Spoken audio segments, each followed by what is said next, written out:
मोक्ष काम उदारधी तीव्रेण भक्ति योगेन यजेत पुरुषं परम।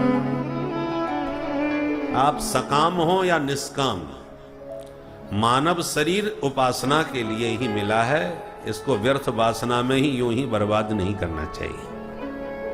जो मानव तन पाकर के भी भगवान की उपासना आराधना नहीं करते वो नर पशु कहलाते।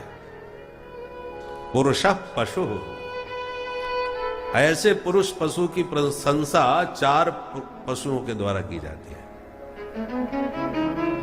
नर पशु के प्रशंसक 4 कौन हैं? स्वविटवरा होष्ट खरई संस्तुतः पुरुष पशु। स्वविटवरा होष्ट खरई, सबसे पहला प्रशंसक है स्वान, कुत्ता। ये किसकी तारीफ करता है?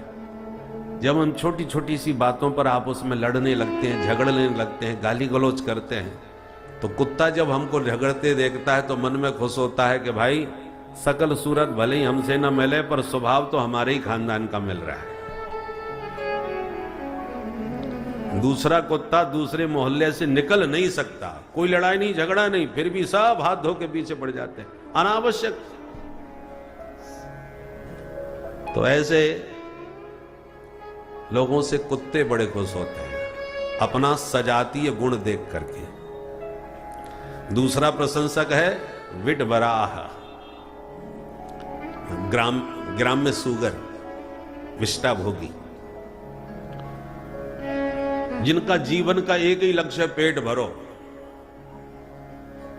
कहीं से भी मिले, कुछ भी मिले, कैसा भी मिले, झूठ बोल करके मिले, धोखा दे के मिले, ठग करके मिले, पर पेट भरे। खाते खाते अन्न से पेट भर गया तो चारा खाने लग गए, कोयला खाने लग गए, जो मिल जाए सभी खा जाए। ऐसे लोगों को देख करके विटवराह कहता है भाई हम भी पेट भर रहे हैं और ये भी पेट भर रहे हैं।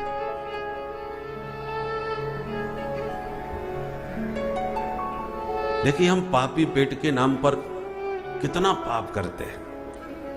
हम तो उन पशुओं से भी गए गुजरे हैं। पशु यदि किसी के घर में या किसी के खेत में चरेगा, कुछ खाएगा तो उतना ही खाएगा जितना पेट में बन जाएगा, उससे ज्यादा घोटाला नहीं कर सकता।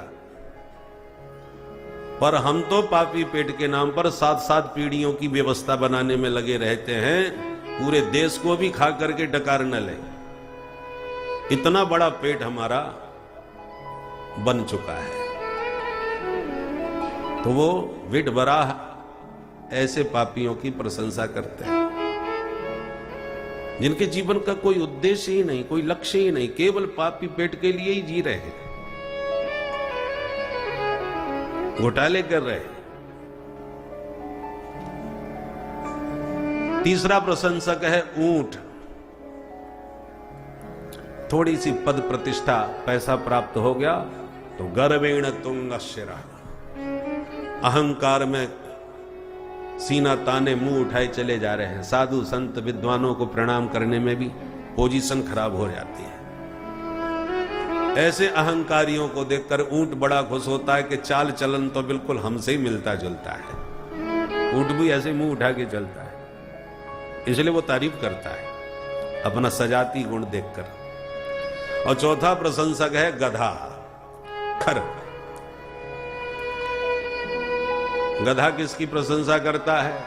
गधा के समान परिश्रमी कोई नहीं। कितनी मेहनत करता है, मिट्टी ढोता है, ईंट ढोता है, जो लाद दो सब ढोता रहता है, जिंदगी भर ढोता है। पर जिसके लिए वो इतना जीवन भर परिश्रम किया, वही एक दिन जब वो उसकी सामर्थ्य नहीं रह जाती ढोने की, तो डंडा मार के भगा देता है। क्यों? ये गधा अब ढोने लायक नहीं रहा, तो मार के भगा देता है। आज तक किसी गधे को कोई पुरस्कार नहीं मिला कि वाह भैया तुम जैसा मेहनती कोई नहीं। इतना परिश्रम करने के बाद भी बेचारा गधा का गधा ही रहा, कोई सम्मान कोई पुरस्कार नहीं मिला। तो गधा भी कहता है जैसे हम भार ढोते रहे वैसे तुम भी ढोते रहो। जिंदगी भर जिनके लिए भार ढोगे कोई तुम्हें धन्यवाद या तुम्हारा ऋणिया बनने वाला नहीं है, बल्कि जब उनका भार ढोने में अक्षम हो जाओगे तो वे ही धक्का मार के भगा देंगे। जाओ पिताजी वृंदावन से या हरिद्वार में जाके भजन करो, रात भर खांसते हो ना, सोते हो ना, सोने देते हो, पूरे घर में अशांति तुम्हारे कारण। तो जिसने जीवन भर घर का भरण पोषण करके आपको लालित पालित करके तुम्हारे जीवन का बोझा ढोया, वही हमको बोझा लगने लगते हैं। यदि ऐसा न होता तो ये वृद्धाश्रम न खुलते। सामर्थ्यवान होकर के भी संतान आज माता पिता को बोझा समझ करके घर से निकाल देती है। जब माता पिता ही बोझा लगते हैं तो गौ माता को कौन संरक्षण देगा? गौ माता की कौन सेवा करेगा जब जन्म देने वाली माता की सेवा नहीं हो पा रही? इतनी स्वार्थ की पराकाष्ठा पर हम लोग पहुंच गए हैं। तो गधा कहता है कि हमने भी बहुत ढोया, तुम भी ढो, परिणाम किसी को नहीं मिलने वाला। अंत में यही कहते हैं तुमने हमारे लिए किया ही क्या है। बोलो राधे राधे राधे राधे। तो ऐसे नर पशुओं की ये चार पशु प्रशंसा करते हैं। स्वबिट वराहोष्ट खरई संस्तुतः पुरुष पशु। इसलिए मानव जीवन केवल खाने पीने सोने के लिए नहीं है। जिस उद्देश्य से प्रभु ने दिया है उस लक्ष्य को मत भूलिए। जीवस्य तत्व जिज्ञासा। जीव का उद्देश्य तत्व को जानना है। खाना पीना, आहार, निद्रा, भय, मैथुन पशु में मनुष्य में बराबर है। उससे ऊपर उठ के यदि आपने कुछ नहीं सोचा, नहीं जाना, तो नर में पशु में क्या अंतर है? क्या ज्ञानेन हीना या धर्मेण हीना पशुभिः समान।